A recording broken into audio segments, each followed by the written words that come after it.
What's up, fellow collectors? My name is Seville, and today I'll be talking about the Power Rangers Lightning Collection Lost Galaxy Magna Defender. This figure is part of Wave 2 of the Lightning Collection, but it's not supposed to be officially in stores yet. The actual street date is October 15th, but Walgreens has been slowly leaking them out already. So if you're in a hurry to get Wave 2 in your hand, be sure to check all your local Walgreens stores. And to aid in your hunt, here's the barcode on the bottom of the box. Now if you can give me just a few more seconds, I'll have this figure out of its package.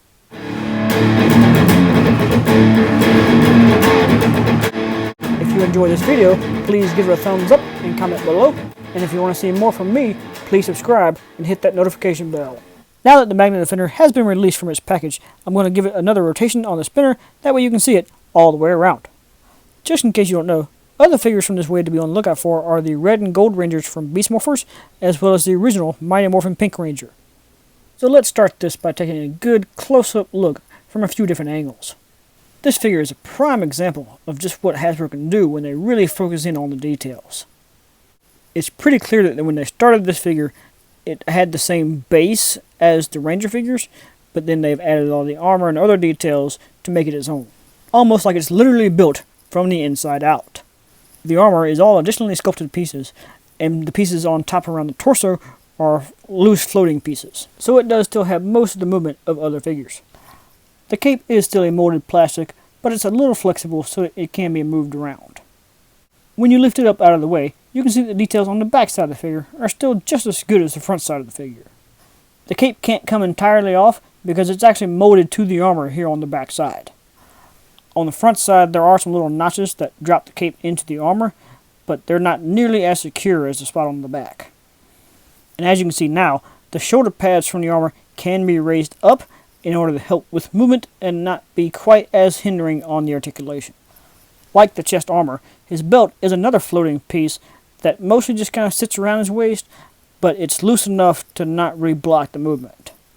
Everything else, however, like the gauntlets around the forearms and hands, as well as the thigh armor, is totally molded on and doesn't move around independently from the leg, so it does cause some problems with the articulation. When you get further down past the knees though, the parts are all smaller, so it's not as bad.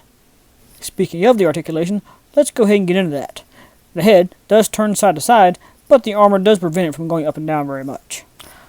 The shoulders do spin all the way around, as well as move outward, but again, the armor does get in the way at some points. However, the butterfly joints that other Lightning Collection figures have is still a thing, and do work pretty well even with the armor there. The torso joints also work pretty well, offering a wide range of movement backwards as well as forwards. The hips have ball joints that move pretty well, but are definitely blocked by the armor. The range of motion and balance is all still pretty good though. The knees are double jointed, and the ankles do have a full range of up and down movement as well as a pivot. Back to the arms real quick, there is a full bicep swivel, the elbows are double jointed, and the wrists have full range of motion as well. Moving on to the accessories, Magna Defender does come with his sword, the sheath for the sword, a gun, and a blast effect, as well as 2 extra swappable hands. All of these pieces are sculpted, painted, and detailed very nicely. Personally, I haven't been able to see any flaws in the pieces that came with mine. And when it's all in use, you can definitely come up with some really cool action poses. So with all that said, it's time to run the Power Rangers Lightning Collection Lost Galaxy Magna Defender through my guidelines for a complete and fair review. This is a brand new sculpt that is highly detailed and incredibly accurate to the character. It is in scale with the rest of the line, it does have more than 20 points of articulation, and comes with plenty of accessories. It does balance really well, and the roughly $20 price point for the Lightning Collection is fair. My figure didn't have any notable quality control issues beyond a couple of smudges that could probably be rubbed off pretty easily. And even though at the time of recording this, it's not very easy to find this figure, that's because the street date for Wave 2 hasn't actually passed yet. So I'm not going to hold that against it, because the Lightning Collection has been pretty widely available in many stores.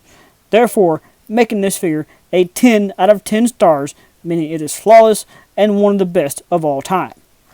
Therefore, if you're a Power Rangers fan at all, this Lost Galaxy Magna Defender should absolutely be a part of your Lightning Collection.